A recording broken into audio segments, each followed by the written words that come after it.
Bank ঋণের সুদহার শিগগিরই পুরোপুরি বাজারের উপর ছেড়ে দেওয়ার আভাস দিয়েছেন বাংলাদেশ ব্যাংকের গভর্নর আব্দুর রউফ তালুকদার।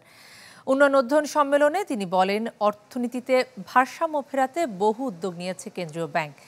অনুষ্ঠানে মুদ্রানীতি নিয়ন্ত্রণ করতে না পারার সমালোচনা করেন বক্তারা। আর অর্থনীতিবিদ ওয়াহিদুদ্দিন মাহমুদ জানান, বৈদেশিক বাণিজ্য কিংবা অর্থনৈতিক কূটনীতির ক্ষেত্রে একক দেশের উপর নির্ভরতা কমাতে হবে।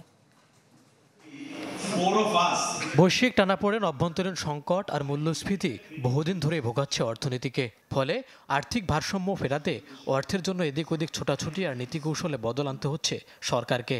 2 দিনের এই উন্নয়ন সম্মেলনে বক্তারা সমালোচনা করেন এমন পদক্ষেপের। এমনি তো ব্যাংকাররা ঋণ দিতে চায় না, এই কাগজ আনো, ওই কাগজ আনো, ডান দিকে সই করো, বাঁ দিকে সই করো, 1 মাস পরে আনো, ছবি আনো। কোনদিন না বলবে না, এক্সক্লুসিভ প্রিন্সিপাল তো বলে না তোমাকে দেবো না, অনেক কিছু ভান। তারপরে যদি কন্ট্রাকচুয়াল পলিসি করে তো দেবেই না ক্ষুদ্র মাঝারি হিসেবে।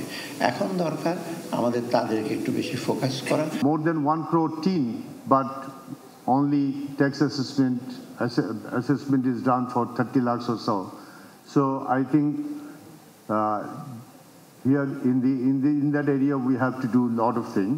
And I had a very অনুষ্ঠানে বাংলাদেশ ব্যাংকের গভর্নর তুলে ধরেন সাম্প্রতিক উদ্যোগের কথা। বলেন, অর্থনীতি পুনরুদ্ধারে সংস্কার আনা হয়েছে মুদ্রানীতিতে। এ সময় সুদহারকে পুরোপুরি বাজার ভিত্তিক করার আভাসও দেন তিনি। Regulatory interest rate to go into a market-based interest rate, it was an interim arrangement, and I think we are very close to market-based interest rate, and we are expecting very shortly we will be moving to a fully market-based interest rate. এর আগে মুক্তবাজার অর্থনীতির এই সময়ে একক দেশ কিংবা উৎসের উপর নির্ভরতা কমিয়ে টেকসই আর্থিক কাঠামো নিশ্চিতে নজর দেওয়ার পরামর্শ দেন অর্থনীতিবিদ ওয়াহিদুদ্দিন মাহমুদ। সরকারের নীতির প্রতি জনসমর্থন যদি থাকে, তাহলে দেশের বৈদেশিক অর্থনৈতিক স্বার্থ রক্ষা অনেক সহজ হয়।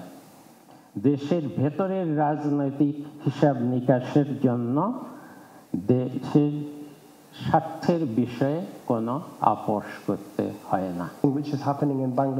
বাংলাদেশের অর্থনৈতিক প্রবৃদ্ধি দ্রুতই ঘটছে, তবে এর সাথে পাল্লা দিয়ে বেড়েছে বৈষম্য। এর ফলে দেশের বিভিন্ন জেলায় মানুষ দরিদ্র থেকে দরিদ্রতর হচ্ছে। অনুষ্ঠানে বৈশ্বিক অস্থিরতার মাঝেও বাংলাদেশের অগ্রগতির প্রশংসা করেন অর্থ প্রতিমন্ত্রী। Economic situation around the world, Bangladesh has made significant progress compared to many of its Monul Hasan, channel 24, Dhaka.